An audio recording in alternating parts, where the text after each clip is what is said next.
Healing doesn't always feel like healing. Sometimes it feels like grief. Sometimes it feels like anger you didn't expect. Sometimes it feels like exhaustion, even when nothing bad is currently happening. If you've ever wondered, am I actually getting better, or am I just getting good at hiding it? This video is for you. Today, we're walking through 7 signs that you're actually healing from trauma, even if it doesn't feel like the version of healing you imagined. And we're going to see how Scripture, long before modern psychology had the language for trauma, already understood this process deeply. Let's clear up a common myth first. Healing is not the absence of pain. It's not waking up one day and suddenly feeling nothing about what happened to you. Trauma recovery, psychologically speaking, is more like learning to carry something differently. The weight doesn't always disappear, but your relationship to it changes. You stop being controlled by it. You start being able to set it down, even for a moment, without it consuming you. This looks messy in real life. It can look like 2 steps forward and 1 step back. It can look like doing really well for weeks and then having a hard day that seems to come from nowhere. That's not failure. That's actually a well-documented part of how healing works. So with that in mind, let's go through 7 signs that you're genuinely healing even on the days it doesn't feel like it. 1. You can talk about what happened without being fully overwhelmed by it. This doesn't mean it doesn't still hurt. It means the memory has less power over your nervous system than it used to. You can tell the story instead of just reliving it. 2. You notice your triggers instead of being blindsided by them. Early trauma responses often feel like they come out of nowhere. Healing often starts with simply recognizing, oh, this is a trigger, even before you can fully manage it. Awareness is the first form of control. 3.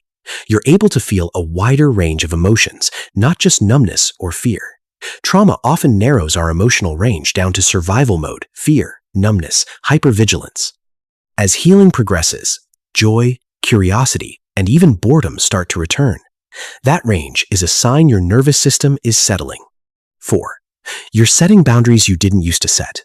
Healing often shows up as newfound ability to say no, to protect your peace, or to leave situations that don't feel safe.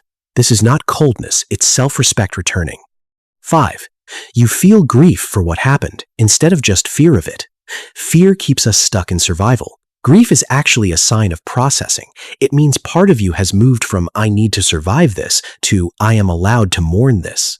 6. You catch yourself being kinder to yourself in hard moments. Instead of only harsh self-criticism, you notice small moments of self-compassion that make sense. I was doing my best. I'm allowed to rest. This inner voice shift is one of the clearest markers of healing. 7.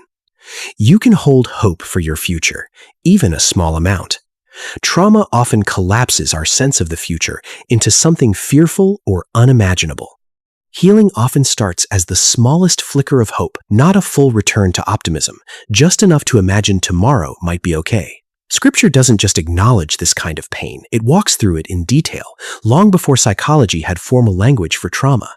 In the Psalms, David repeatedly cries out from what sounds like deep trauma responses: sleeplessness, fear, feeling forgotten, a body wasting away. And yet, within the same chapters, he moves toward hope.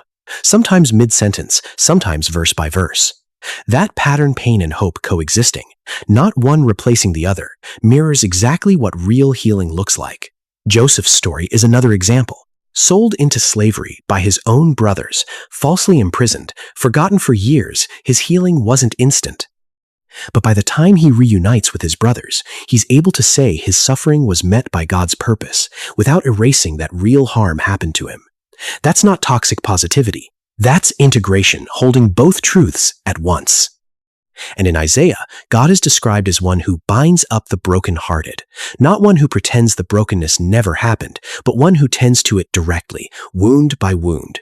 If you recognized yourself in any of these 7 signs, here's how to keep moving forward. 1. Track small wins, not just big breakthroughs. Healing often shows up in tiny, easy-to-miss moments. Write them down when you notice them. 2. Let grief and hope coexist.